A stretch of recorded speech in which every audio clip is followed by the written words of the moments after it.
Hello বন্ধুরা, তোমরা সবাই কেমন আছো? আশা করছি ভালো আছো।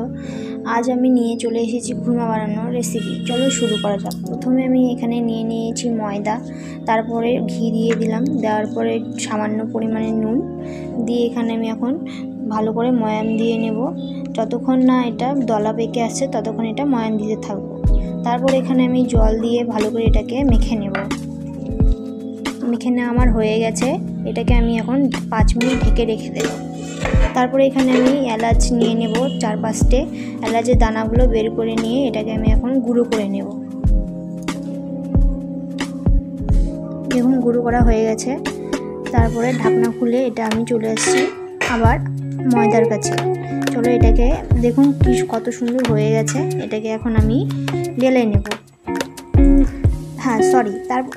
তার ফাঁকে আমি একটা কড়াই বসিয়ে দিয়েছি। কড়াইয়ের মধ্যে তেল গরম হতে থাক, ততক্ষণ আমি এটাকে বেলে নিই।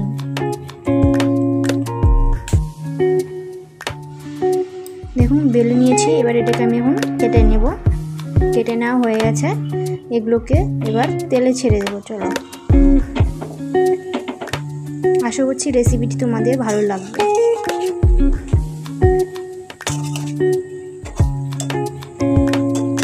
দেখুন এগুলো ভালোভাবে ভেজে নিয়েছি।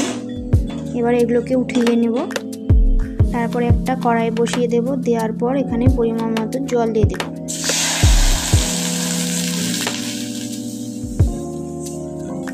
জল দেওয়ার পর আমি এখানে চিনি দিয়ে দেব 5-6 চামচের মতো।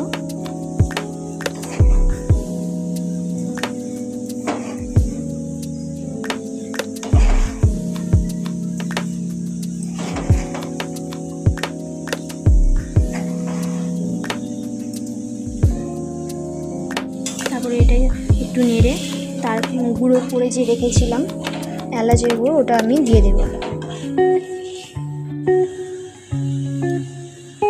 এটাকে আমি নাড়তে থাকবো যতক্ষণ না এটা পাক হয়ে আসছে। এখন পাক হয়ে আসছে। এবার আমি খুরমাগুলোকে দিয়ে দেব। খুরমাগুলো যতক্ষণ না এর গায়ে চিনি দানাগুলো ঠিকঠাক লাগছে ততক্ষণ এটা আমি পাক দিতে থাকবো। এখন আমার পাক দেওয়া হয়ে গেছে। কত সুন্দর, খুব টেস্ট হয়েছিল। যদি ভালো লাগে থাকে তাহলে সাবস্ক্রাইব আর একটা লাইক করে দেবে। Thank you.